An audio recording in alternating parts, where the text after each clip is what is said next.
In the Warhammer universes, for there are many, there is but one constant, one truth that rings throughout all of the realms. Some may think it death, defeat, darkness, or war, and to some extent they are right. But in reality, it is one immutable fact that can be summarized into the single statement, and it is thus. The first and most powerful of all of the dark gods of chaos is Khorne, the Blood God.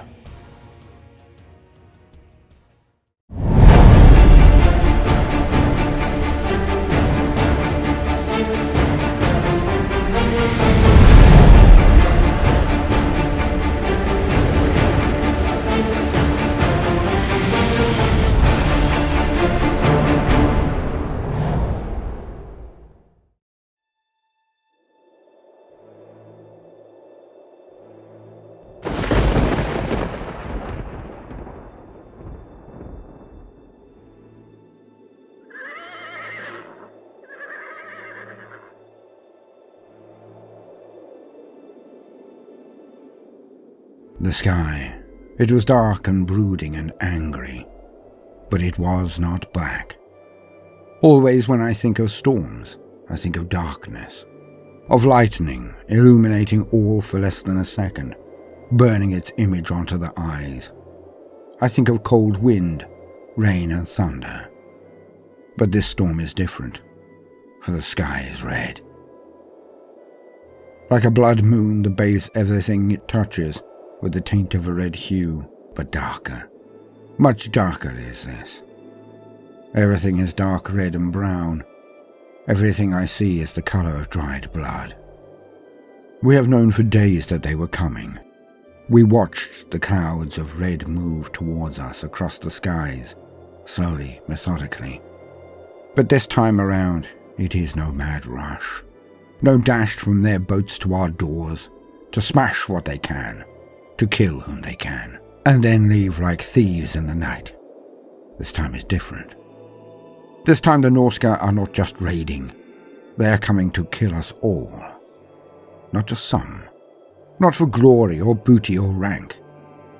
But all.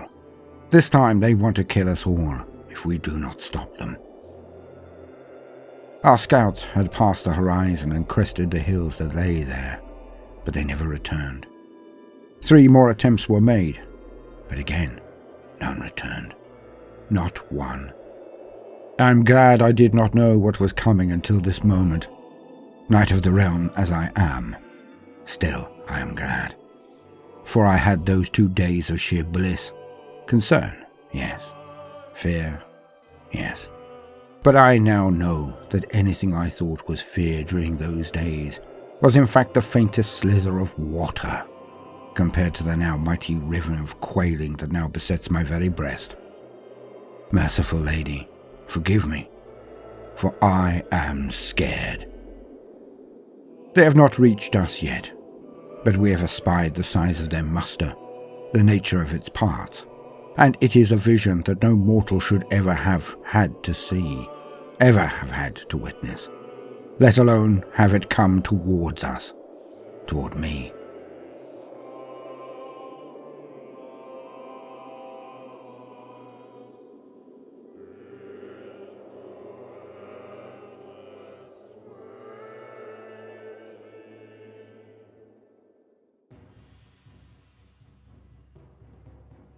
Before we could see them, we noted their advent. The trees began to burst into flames in waves, like something was too close to them, and lit them with an infernal heat. On the very grasslands in front of us crept fire abreast with the immolated trees. Even the grass burned. But when they hove into view, it was more than many of the steeds could suffer. They bolted and ran rampant, trying to flee the scene of the crime about to be perpetrated. Squires, knights, and men-at-arms fell from their horses, so wild were they at that moment, but they are bred for war as much as we. Their initial fear, though justified on a myriad of levels, was soon brought back under control. The things that cavorted, lurched, ran, charged, dragged themselves towards us was beyond description. Norska were there, in parts, but amongst all of the legions of hell. Beasts as tall as a building, skull crushers and dark knights, red-burning demons of rage, all coming towards us. Standing in lines 50 abreast, we are now in position again. The thousands of pikemen, billmen, archers and men-at-arms that are to our right would usually fill me with confidence. We are all ordered and ready, have fought so many enemies together, but I know this will be the last time I see these men, these gallant pennants and banners held defiantly aloft. The cannon begin to salute the larger foes and more densely packed groups of these horrors, but our steeds are used to the thunder of war. I see flags raised on the hill where the command stand with the main body of the force. Our Lord raises his lance twice in the air, signaling that he has understood and will obey. It also tells us that the time has come. It seems the lords in the command tent believe that our charge will break the lines of the enemy, but I cannot see them running. I cannot see us surviving, but at this moment in this role, serving my liege as I have always done, it is no longer my concern. Encounter, then simply charge.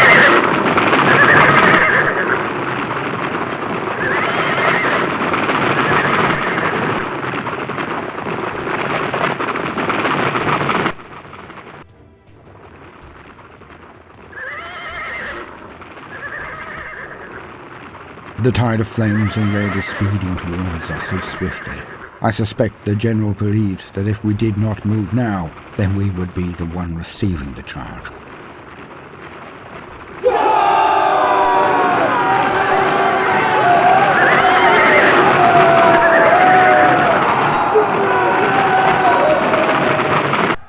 Mere moments pass before I lower my lance and it bursts through the torso of a red fiend, slaying it.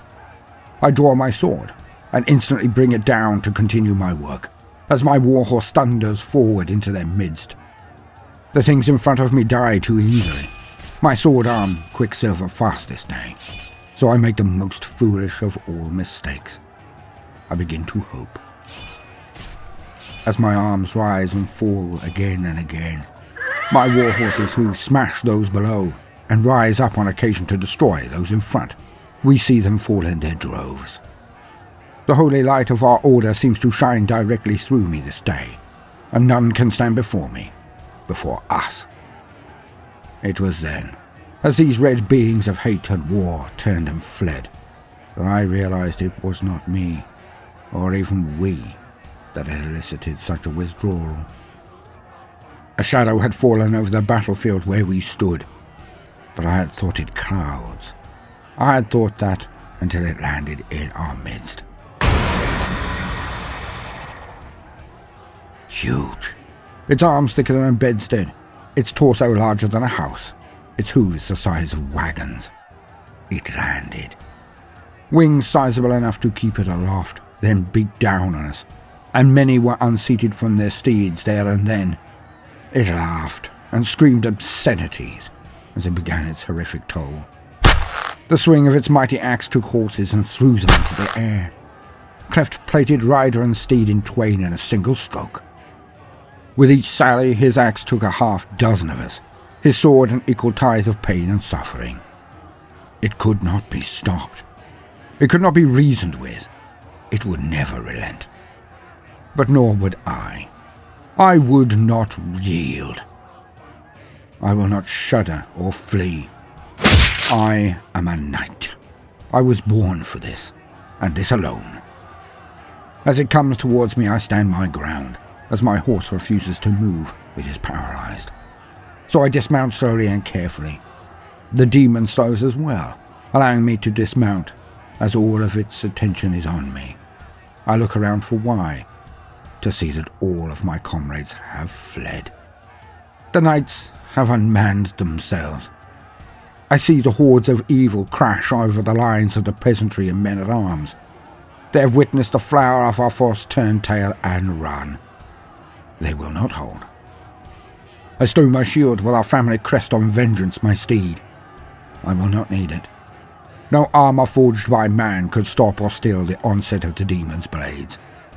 So it would just slow me down. I then smack his rump to let him know he can leave. He turns and streams away, faster than I've ever seen him move, even mid-charge. He will take my arms back to my home. They will know I did not die ignominiously. But I care not. I pace toward the thing, my sword raised high in challenge. It burrows its acceptance into the skies. Blood-red rain comes now in a torrent, as if at his behest. It will make it more difficult for both of us. For me, the grounds will be sodden, and will soon suck my feet as I move. For him, the blood comes down so heavily, it covers the mop atop his head, and runs down into his eyes. I will be even more difficult for it to see, so small am I. To some extent, the odds are even, but neither of us will have an easy time of this. He has shown me respect. Of all of the men who have stood against him today, he raises his own weapons in challenge received. We are about to do battle. It matters not who will win or lose. It only matters that I stand. It only matters that the dark gods see that there is still steel in the spine of humanity. That there are some who cannot be cowed, will never bend a knee. I now pick up pace and jog, then run toward it. Lady of the Lake, remember my name and claim my soul, for I, Etienne de la Cour, will come to you in mere moments.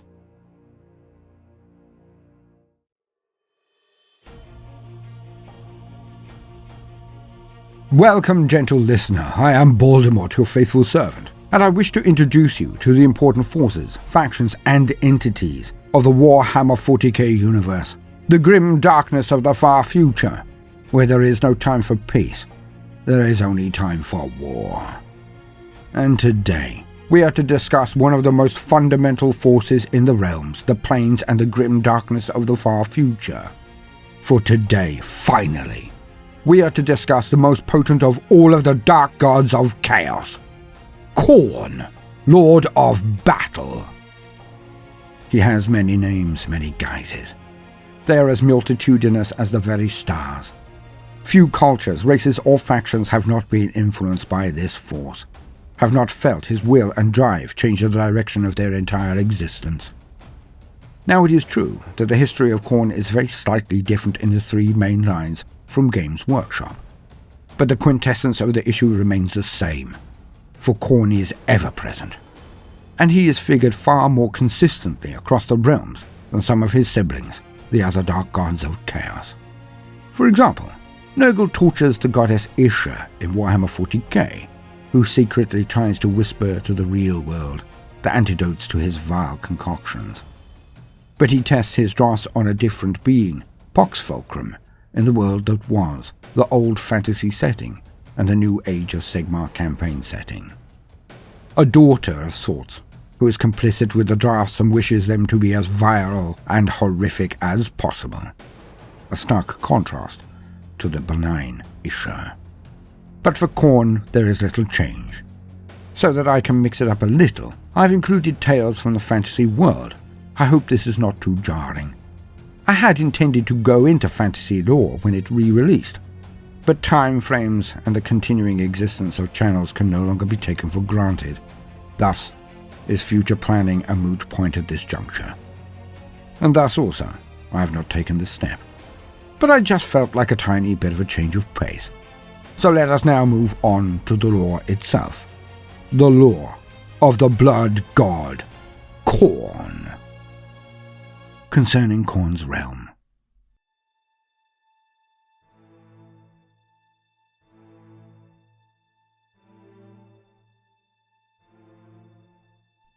I remember the first time I awoke here.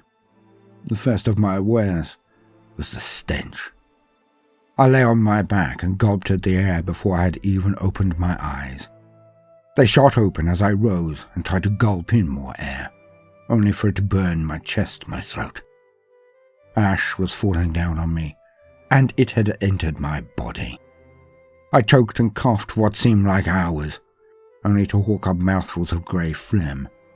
I spat it out again and again. Strings of it clung to my mouth until I cleared them with the back of my arm. I still wore my armour, but its feel was hot on my lips. I was sweating so much my inner padding was already soaked. More coughing, but the spittle now turned more clear, as I had expelled most of the black soot from my chest. Perched on my knees, my hands on the ground and my spittle and phlegm in a pool below me, mixing with red liquid that ran in rivulets across my hands, around my knees and legs, all over this barren land. It was everywhere, tiny lines or great torrents. As I raised my head and scanned the horizon, all was dark, all was ash, all was rivers and tributaries of blood. The sky was oppressive and red, clouds that looked like the apron of a butcher, mountains clouded with the dried blood wept from above. I was instantly confused, for my memories came back to me at that point. I should be dead. I should be with the lady now, or perhaps nothing, but I did not know where I was at first. For the vista in front of me, around me, above me, below me, it was as nothing I have ever read or heard in sermons about the fields of the Lady of the Lake. I was not in the golden afterlife I had been promised. Had I been unfaithful? Had I failed at the last? Not measured up to some yardstick set so high that none but the clergy might attain it. But no. As my last memories came flooding back, I could see no fault, no error, no weakness. The beast had held, had watched me as I charged it, the praises of the lady on my lips as I rushed on, and we fought.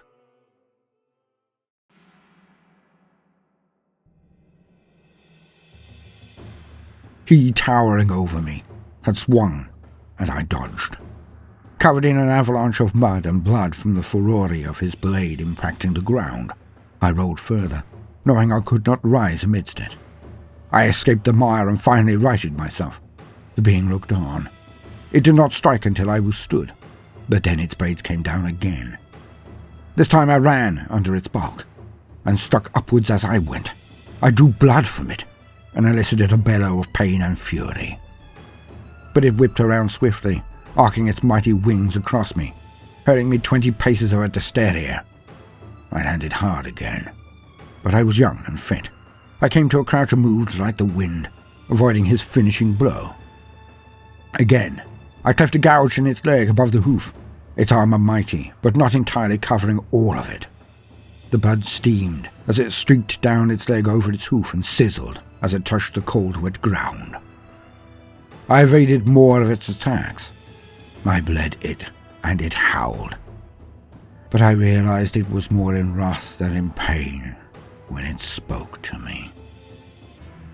You have fought with honor. I am Vangash Hagash. What is your name? I would give it to my lord, the god of battle. I replied. In the Lady of the Lake's name, I am Etienne, son of Francois, of the noble house Delacour.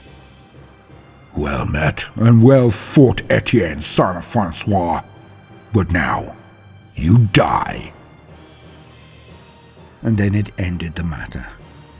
For all of its army were hearkening to our battle. All watched on.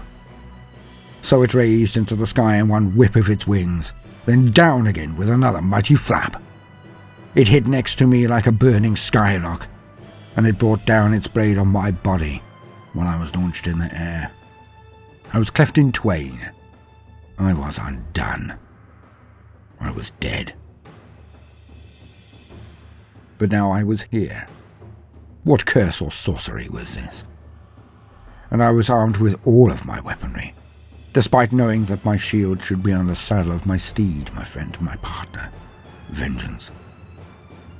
Had they somehow caught him, killed him, taken my shield and finery and brought them to me here? How? I covered my mouth with a fold of my cloak, trying to protect my chest from its heat, its soot, the ravages of the very air that surrounded me. From my vantage point on the ground I looked. But I did not stand, not yet, as I surveyed my surroundings. It was a twisted landscape of horror. It was as if I now knelt on a world that had been given over to the evil ones. It was certainly not where I had been slain. I checked the placement of the mountains, the plains, the rivers of dark ice liquid. I was definitely not anywhere in my homeland. Of that I was certain. Of course, I was right. The realm was not Bretonnia, but hell. I had awoken in hell. The confirmation of this, beyond the sky of red and clouds of blood, beyond the desolation and burning fires and soot and ash all around me, was what I next witnessed. My first instinct was to hide, but as always, I fought this down. It is never your first reaction that tells the quality of a man. It is what we actually do, not what we feel, that matters. Courage is the mastering of fear, not the slack-jawed, idiotic absence of it, that makes a man. So I pushed down the urge to flee, to hide, and I looked on. For what hove into view was column after column of red-barbed beings. Of course, I recognized them immediately. The men-at-arms of Khorne, bloodletters. But it was the order of them, the pennants and heraldry that they had with them. It was like unto an army, not a horde of scum. As a knight of the realm, I had faced many chaos bands, smaller, for certain, than the one which bested our army and seemingly took my life. But this was different. The screams and onward rush of the she-devils of Slaanesh are an uncomfortable thing to fight. It seems wrong to slaughter women, yet these are not women. For their attack is fast and confusing, but they break when their initial rush meets resistance. The beings of Nurgle are slow and ponderous, but they move like a tidal wave across land, consuming all. But their armies are seething, roiling things without order or pattern. The beings of the Lord of Change, the Sorcerer, Tzeentch, are another matter again. Their discs make them float, and their fires come down on you like a waterfall, burning and changing all beneath them. But they, too, are without rhyme, without reason. They are a maddening foe to battle, but they can be killed. Massed archers, ranks of warriors, the dependability of the heavy charge all work against these foes, if timed right. But this is different. I did not notice it when I first fought them. For me, this was only minutes ago. But now I recollect with better eyes, a better understanding. For these things move as those did. Perhaps they are the same things. Perhaps they have been defeated by the relief force that was late. But they walk in ranks and columns. They play drums and scream in unison. The things of Khorne are no rabble. They are a disciplined force. They are not a demonic horde, but a cursed army. And this army I did see march into position on the plains below. From every quarter, more forces came. From 8 different valleys, 8 armies marched onto the plain. All were led by a greater demon. All had not just the bloodletters, but various assorted warriors. When I watched them, I noticed armor and weapons from myriad ages, diverse places. It was as if it were a fresco of all the greatest butchers of now or any other time, and each army was as varied as the next. Of course, the demons of Khorne were the most numerous of all, but many, many faces in those warbands were human, or even from other races. Some I recognized, but most I did not. It was the strangest pageant I had ever witnessed. So damn ordered. Not what I expected at all. But it dawned on me. I had indeed been forsaken. I was now damned. For this could be nowhere other than the realm of the Dark God himself. The final clincher was the vast city in the distance, aglitter with the red hues from the skies, of course, but reflected so well as it seemed everything I saw in the place was adorned or covered, if not outright constructed, from brass. The metal of Khorne. This meant it was his citadel, his unholy strongpoint, his sanctum sanctorum, which confirmed I was in hell. I died in the service of the lady, so how could this be true? And yet it was. I could be nowhere else in all of the realms of existence. The armies arrayed themselves, and then a mighty rumble erupted from beneath us all. The mountain seemed ready to topple, so rough was the movement of the ground. But then, as swiftly as it had begun, it ceased. And then it all broke loose. Each of the forces now sent their first cohorts forward, others fanning out to meet the many enemies at their sides. It was no ballet, like those of the forces of Slaanesh. It was no cunning conundrum to be solved, like those of the forces of Tzeentch. It was no sluggard advance in a dire mob, like those of the forces of Nurgle. These were armies. They met on the field and a million duels began. The masses were now more spread out, and each pairing contained themselves to their allotted area. And in all my years, despite the horrors of it all, the confusing assault on my senses, I had never before witnessed a more clean fight. No barging and scraping huddles, no cowards pushing from the back, but never moving into gaps. There were no routs, no segments crumbling into a dust cloud kicked up by their feet as they turned tail and fled. Every single thing, be it demon, human, knight, barbarian, soldier or mercenary, elf, dwarf, troll or other things of more exotic genesis, all fought with skill and tenacity. It was a display of martial craft, dedication, and a level of expertise that can only be gained by single-minded diligence to the art involved. The art of war. But there were a few exceptions. Where the centers of the units struck against each other, the lords would engage one another, and these beings were like giants amongst children. The huge winged demons, like the one who had ended my mortal existence, the towering engorged or armored men who had weapons of power and gifts galore. Of course, on that first day I did not know the meaning of these words. I did not know of gifts past destinies. I just saw the effect of their wielders on their foes. I watched on from my vantage point some 100 meters away, and I was in awe. These were not the murdering scum that I had been led to believe. These were not the vile ignoramuses that I had been led to believe. No matter their origin or shape, they were the same. They were one. They were all warriors. And they exalted in the deeds of the day. All were fighting with as much passion as skill, contained when needed, unleashed when advantageous. And after watching for hours, I could do nothing but the destined.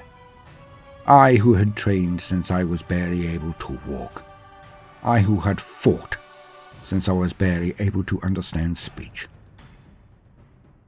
My arms scrambled in the earth around me, and it was there, my helm. I shook the ash and blood and soot off it as I stood up. I cleared my lungs and nose one more time, hawking and spitting again, before donning my helm. I then strode towards the field. It called to me, and I answered. Not knowing my fate, I just followed my stomach, which followed my feet. They transported me towards the nearest column. As I approached, I saw that the forces there looked at me suspiciously. The forces on the spar opposite also gazed on. I sped my step and went into a trot, then burst into a charge. The men and others on the opposite spar then cheered. They cheered me as I struck the lines, as I expected to be dead in an instant. I was already dead. So I fought without fear, without restraint, without fetter, but with honor. And I walked through 4 of them, slamming my shield into the face of the first, then beheading him with my family sword. I should not have had my family sword. The second ran at me and I twisted and cut through his right knee. He fell bleeding, but only into my upswing that beheaded him.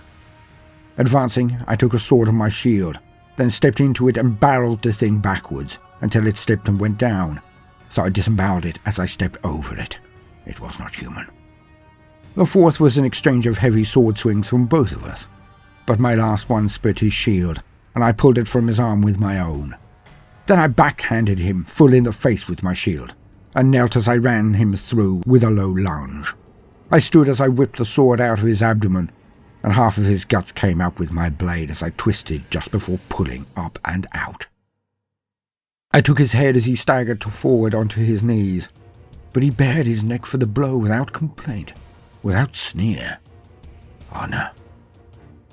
I found that there were now men and things behind me, from the army that had been in another spar line. They had come in after my lead, and it was so odd. Anathema to the me of only hours before, for the knight of Bretonia, Etienne de la Cour. For these warriors came around me and fought beside me. We drove into the heart of the army I'd chosen to wage war against, and at some point in the hours of fighting that ensued, I and they had become we. And on that day, we won. I was matched many times on the field, but always I just managed to get the edge. I had nothing to lose. I was already dead. But the victory that day came to our faction. We did it. On a field where hundreds of thousands lay bled out and finished. Carcasses as far as eye could see. And it was no difficulty to see why there were so many rivers and tributaries, streams and rivulets of blood all over this realm. It came from the battles each day, every day. My unpredicted attack had little effect in the grand scheme, but it did open up a line of opportunity that had been immediately realized. The distraction I provided had been enough. Finally, the last of us stood panting and caked in blood, surveying the mounds of dead. A silent stage with us the only ones left. And then it happened. Slowly. As each of us looked around, our shoulders unknotting, helms came off, weapons finally lowering. It started. One or two at first, then through to the remains of us. The laughter, the shouts of adulation, the lurching toward one another to then clasp forearms, tip weapons, bow or salute, as our diversity of warriors was still staggering, despite there being so few of us left. A score, no more. In all of those hundreds of thousands, less than 20 survived, and I was one. And that night went fast. It seemed that the time from dusk to dawn was short, leaving more time for the events of the day, the battles. I had thought many things. I had thought to cut my way to the very gates of the brass city, to look upon Khorne himself and challenge him. Or perhaps to spirit away and walk the edges of this realm in search of a gateway or tunnel back to mine own realm, my home. But the exhaustion of fighting all of the day, the elation of surviving it, the camaraderie I now experienced with the very few other survivors, those I would soon come to call brother. It was too much. And so the night went by, and the dawn was swift. The sun poked above the horizon, shedding red light everywhere, and in that instant, it was as if I had not been up all night, had not fought all day before. It was as if I had rested all eve. I was refreshed. And from the ground burst the slain of the previous day, all bedecked for war, all clear and ready and rested. And there were calls to form up, as the leaders also returned and now prepared to meet to plan the next day of battle. All just assumed I would take my place in the line as they marched into position. I looked at my new allies, and I did take step with them. I would never be some demon worshipper, no lick spittle, but I saw that none of these were either, not the ones of caliber. We all fought because we loved it, because it was our greatest skill, sometimes our only one. We were the best that had ever lived, and I was here too, and I always left a good account of myself, and it was glorious. For every day we would rise and battle, prove our skill, our ability, our strength, our honor. And eventually, one day I said it. I didn't just say it, I bellowed it. Carried away as I was in a victory day, I said it. Blood for the blood god! Skulls for his throne! After that, there was never a day I did not say it. And every time I did, I meant it. Far more than I ever had when I was a slave to the Lady of the Lake, a minion of convention. I was a knight. Now I am a being so far beyond that. I am a force of nature. I am the pinnacle of my kind. I am the Exalted because I have freed myself of my chains. I have transcended morality and life itself. I am a warrior. Nothing less, nothing more. And that is enough.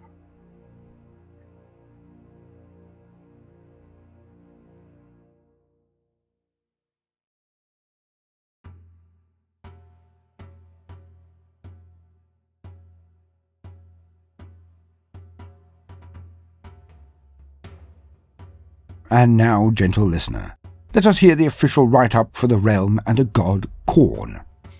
And so, for the very basics, let us lean on existing wisdom. To quote, the blood god's domain. The largest of the kingdoms in the realm of chaos is that of Khorne, the god of battle. No subtlety has Khorne. He has no yearning for beauty of form in his black heart, for he is the blood god, the skull taker. His immortal frame has room only for rage and slaughterlust. So it is that the land of the blood god is one of constant battle and martial challenge. It serves no other function, for to Khorne, all else is trivial. The blood god's domain is little more than league upon league of blasted wasteland, made ruddy by the blood spilt upon it. Here and there, jagged canyons and craters break the uneven ground, the aftermath of a titanic clash where Khorne's demonic servants battled amongst themselves, or against the minions of another deity. On rare occasions, Khorne will bring mortal champions to this place and test their fighting skills. Few such contests end in victory for the mortal, but those fleshlings who endure find their feet set upon the path to demonhood, whether it is their wish or no. The very fabric of Khorne's kingdom is tied to his mood, which, while never good, ranges between simmering rage and apocalyptic fury. When the blood god bellows his rage, the barren ground tremors, lakes of blood boil, and the very sky screams. Clouds of black ash belch forth from hidden geysers, incinerating milling combatants or propelling great boulders skyward. Yet still the demons battle. They fight not for honor, not for wealth, not even for victory. They fight for fighting's sake, and for the favor of their wrathful lord. The Skull Throne. Towering over the ageless desolation of Khorne's realm is the blood god's brass citadel. The walls of this unholy bastion are jagged, thick with crusted blood, and hung with gibbets and gallows. The moat of the brass citadel is filled not with water, but with the boiling blood of Khorne's victims. Iron gargoyles snarl from every parapet, hatred flashing in their eyes, and molten metal boiling in their bellies. Flesh hounds prowl the space between the outer walls and the keep, gnawing at ancient bones and longing for fresh meat. Khorne himself dwells within a great vault at the black heart of the citadel's central keep. 8 iron pillars vanish into the ebon gloom, to shoulder the inconceivable weight of the throne room ceiling. Each pillar is inscribed with one of the commandments of Khorne, edicts that speak to the unholy virtues of rage, martial skill, and defiance. In the center of the room, the blood god sits upon a mighty throne of brass, rooted atop a vast mountain of skulls. Khorne's armor-clad body is broad and muscular, his visage that of a fierce and snarling dog with ravaged lips. When the blood god speaks, he does so in bellows of black rage, each guttural syllable igniting the air in tainted sparks. Upon Khorne's fingers are many brass rings. Most are blazoned with his own jagged skull rune. Upon others are mounted the severed heads of lesser gods claimed, it is said, in personal combat. What being would dare face the blood god in the arena of martial prowess remains a mystery, so the provenance of these other rings is unknown. At Khorne's side is a mighty double-handed sword. Legend tells that the drawing of this dolorous weapon is a harbinger of great calamity, and that Khorne could split existence asunder with but a single stroke were it his desire. Elsewhere in the citadel, mighty armies are stocked with every weapon imaginable, from cruel-bladed daggers and serrated dirks to fell steel halberds and ornate cannons. Yet for reasons long since forgotten to mortals, Khorne always favours this one sword and abides no other. At the foot of the throne, a carpet of splintered bone extends in all directions, the remains of those slain by the blood god's conquering champions. Further distant, in the shadow of the chamber's eaves, lies a mighty anvil, where furnace demons forge weapons and armor for the blood god's favoured followers. Great warriors and mighty war leaders who kill for that which they desire. Here also lurks the great hound Karanak, a massive three-headed demon beast who prowls tirelessly about the cavernous throne room. In the very direst of need, when his armies are overwhelmed and his citadel beset, Khorne rises from his throne, his armoured footfalls shaking the realm of chaos to its core.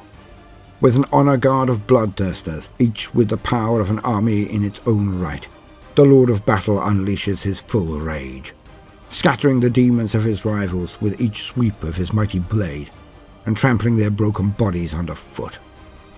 Such willingness to take physical participation in the great game is what marks Khorne out from his fellow gods. Even so, his personal interventions are rare indeed, and so each calamitous occasion marks a turning of the tide in the war of the gods. End quote. In the old world, in the age of Sigmar, Khorne is a fundamental force of the universe. He was there at its beginning, and will be there at its end. When the Old Ones came to the world that was, and managed and manipulated it, crafting it into the shape they wished, it was Khorne and the other gods of chaos that arose and attacked when the gates of the North and South Pole exploded. It could very well be due to the powers of chaos attempting to force themselves into the realm that this occurred at all. And when the shields were down, so to put it, the demons ravaged the world, hurling themselves at the existing races time and again, until finally they were thwarted not by the lizard men, the prime movers for the Old Ones, but by the elves. The elves created a vortex that drew the excess power of chaos from the realms, and thus the demons could not manifest, and thus the war ended. But never forget that it was Khorne and the forces of chaos that were eventually victorious and combined to destroy the old world. They then went on to attacking and dominating much of the plains, when a new universe was birthed and the age of Sigmar began.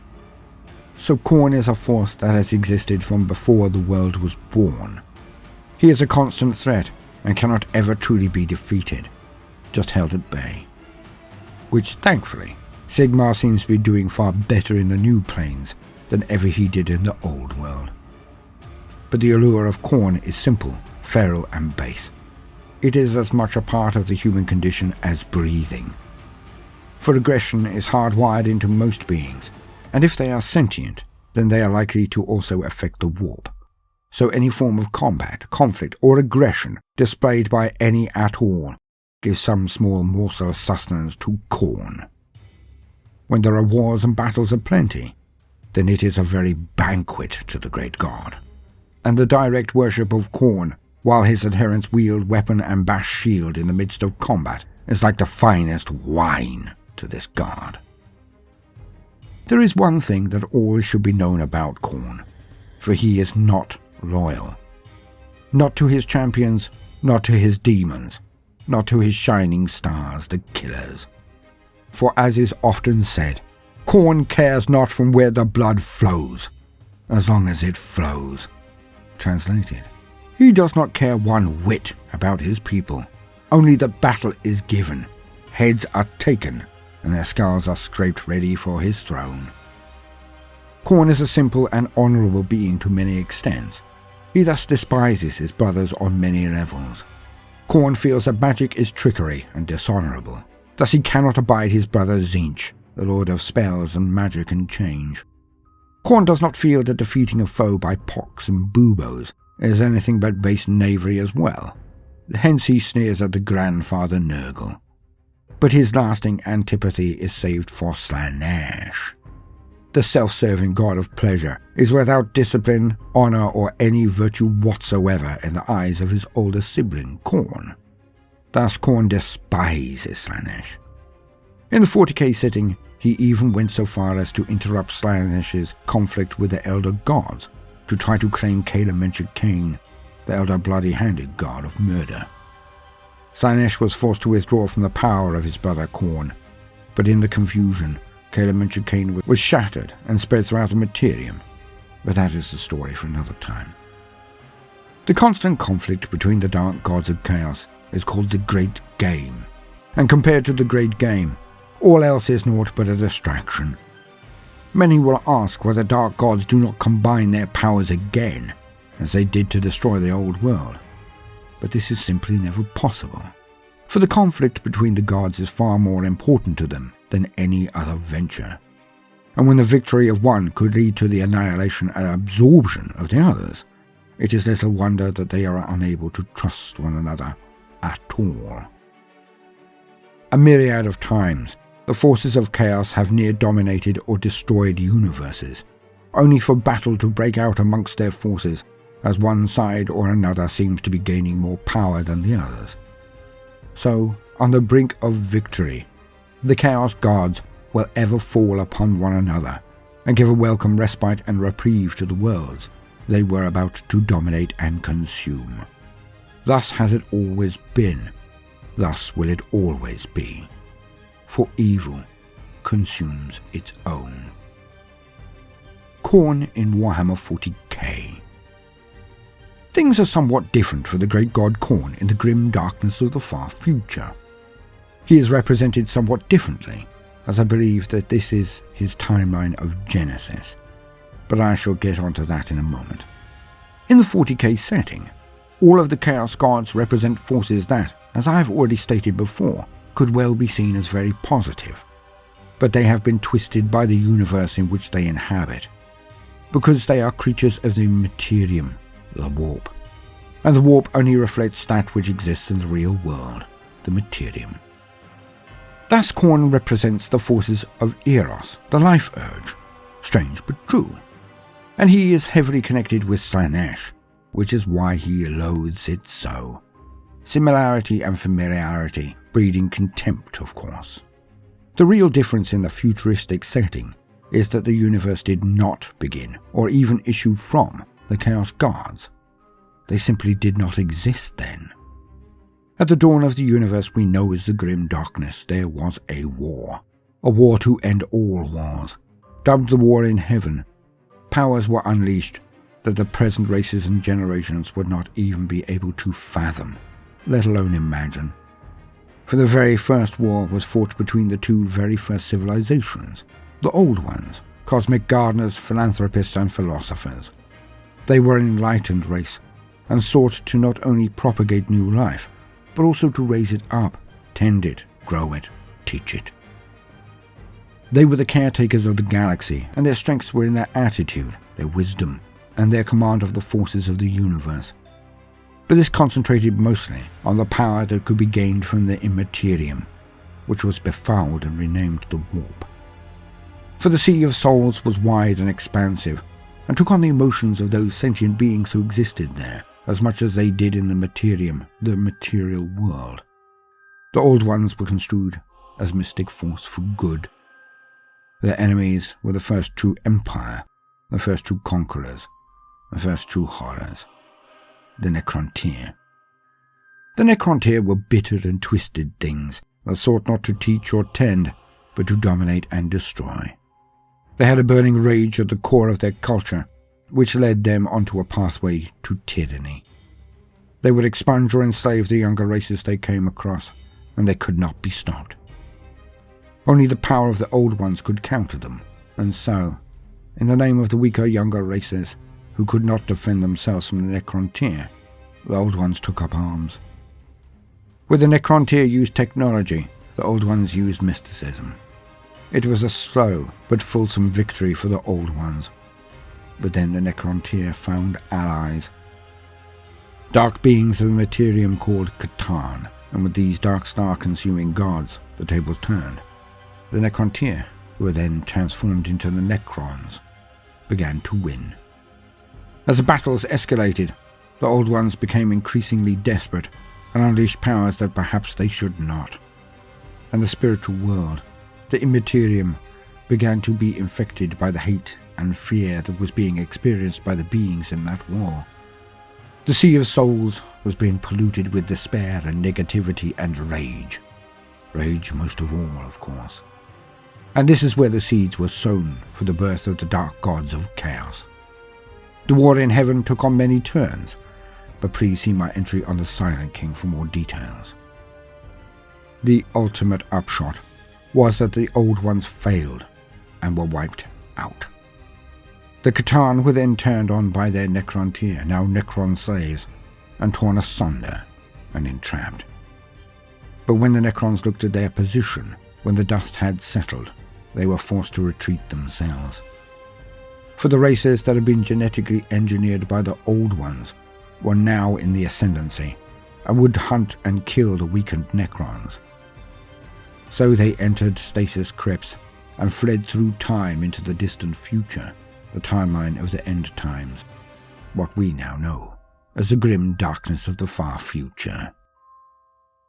But this, the war in heaven, was the starting point, the genesis of the dark gods.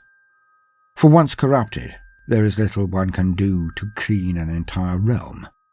Although the Emperor of Mankind had such a goal, it is a topic again for another day. So over the millions of years since that first war, the Well of Souls, the Gulf, the Warp, has been twisted with each and every slaughter, every war, every act of barbarity or cunning pestilence or pleasure. And the motions collected in the Warp, and they gained a critical mass, and they became semi-sentient. The dark gods were born, one after the other. The energy they were made up of was gained from near all of the races of the galaxy, but it was humanity that gave them the most sustenance, the most form, was midwife to them. The first to be birthed was Khorne, the god of battle. Some say that this was during the period of the Crusades on Earth. Tzeentch, Nurgle and Slaanesh following much later and in that order. But it was only Slaanesh that was birthed by the activities of any save humanity. For the Prince of Pleasure is almost entirely down to the debauchery of the Eldar.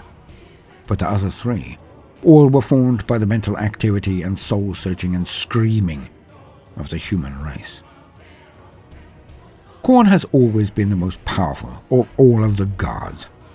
This is perfectly understandable in a setting that claims its byline to be, "There is no time for peace, there is only time for war."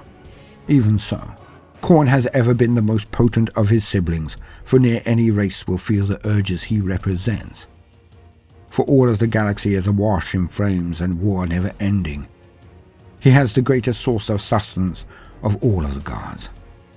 Now there have been times when the great game has meant that most of his siblings, if not all, have turned on him, and temporarily slipped him of his seat as most powerful, most often going to Tzeentch, the Lord of Change. But this does not last.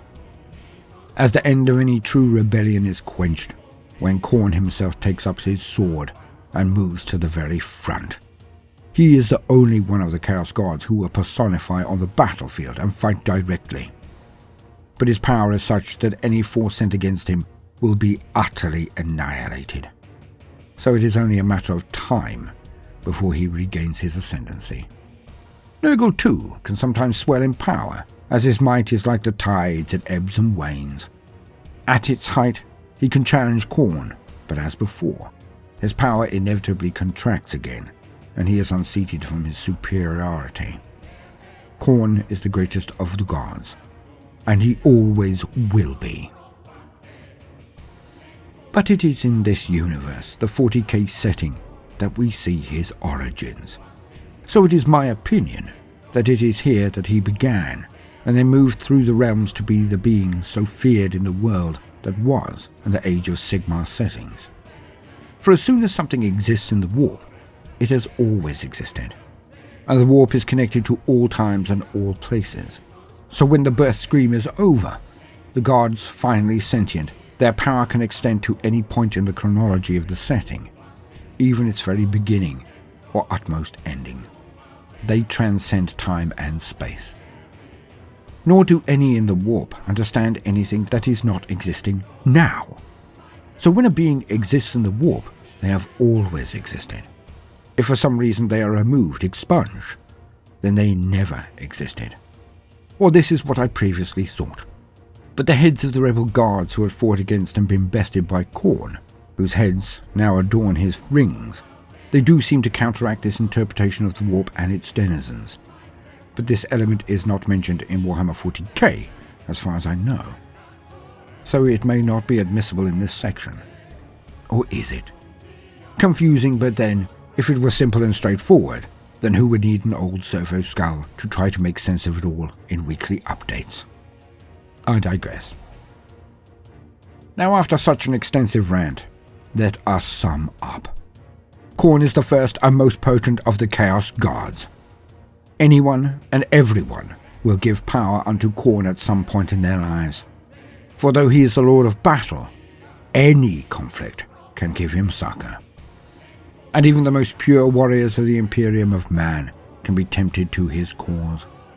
When one fights constantly, battles every day for existence, it is only the rarest of souls and most disciplined of minds that can resist his cause for long. It is why the training regimes of the Astartes, the Space Marines, are so very rigid. For any deviation from their stoic and faithful watch can end in walking the path of Khorne, as so many chapters' histories have shown, lending truth to the old axiom. Beware that, when fighting monsters, you yourself do not become a monster. For when you gaze into the abyss gazes also into you.